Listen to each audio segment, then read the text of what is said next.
Vickers is the quickest, and he's followed by the Dodges of Casey Kane and Bobby Labonte. Trouble on the racetrack. Trouble. That's Dale Earnhardt Jr.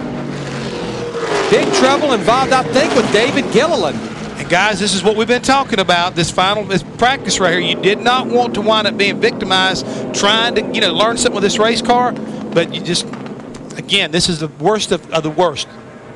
So 9 minutes, 15 seconds into what was just supposed to be a 45-minute practice. Trouble, big trouble for Dale Earnhardt Jr. You can see immediately they're going to start unloading that backup car. They know there's no sense in even evaluating the damage on either one of these cars, really. Both these guys will get their backup car. Let's take a look at what happened.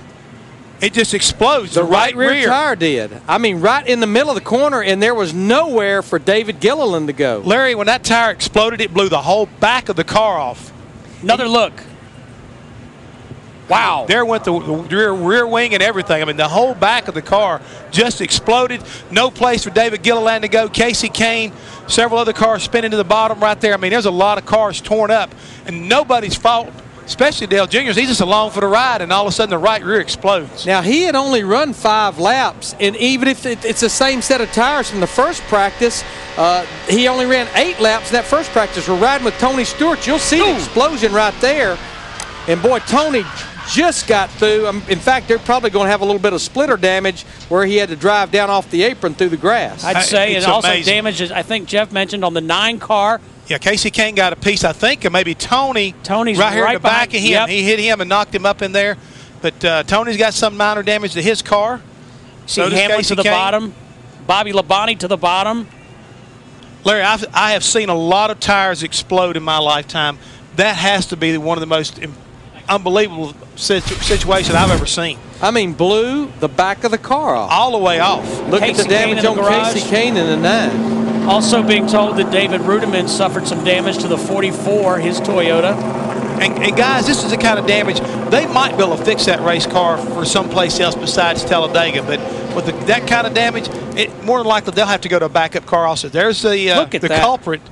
I mean, you can clearly see that the right rear has just, come a knot. Dale Earnhardt Jr. has gotten out of his race car, as has David Gilliland. They are okay, but the same cannot be said for their damaged race cars. And I know Dale Earnhardt Jr., even with the 8 laps that he got to run in that first practice before he had the engine issues, was very, very happy with the way that car was driving and the way that car was running. I must pose the question, do you boys have any idea, any speculation as to how a right rear would fail like that? And not that many laps on it either. Well, let's hang on here a second. We're saying fail. They could have maybe run over something and cut it and did that. We don't want to jump on somebody right quick, but you can clearly see that. That tire, it exploded. Comes apart, and we talk. Casey Kane gets into the back of Tony Stewart. Stewart goes through the grass. Boy, Scott Riggs in a 66 car just barely squeezed through there. I'm still amazed that Tony didn't get more damage than what he did. He really was able to whack this car to the bottom of the racetrack and just barely got in the back of the 28. Got a little bit of damage from the 9 car when he hit him, but I believe they probably will be able to fix that 20 car. Yeah, I think the one that's borderline would be that 9 car, Jeff, because there's no way you're going to get back out there with any of these race cars like the 9 or the 44 cars. So the determination factor will be, do we go to a backup? On board with Dale Earnhardt Jr.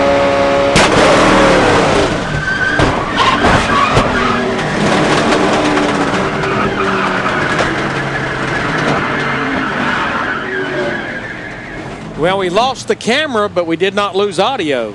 Wow. Guys, I can tell you right now, that scared me, and I'm sitting up here in the booth and knew what was getting ready to happen. I'm telling you. Can you imagine what this guy felt and what he thought when that thing exploded?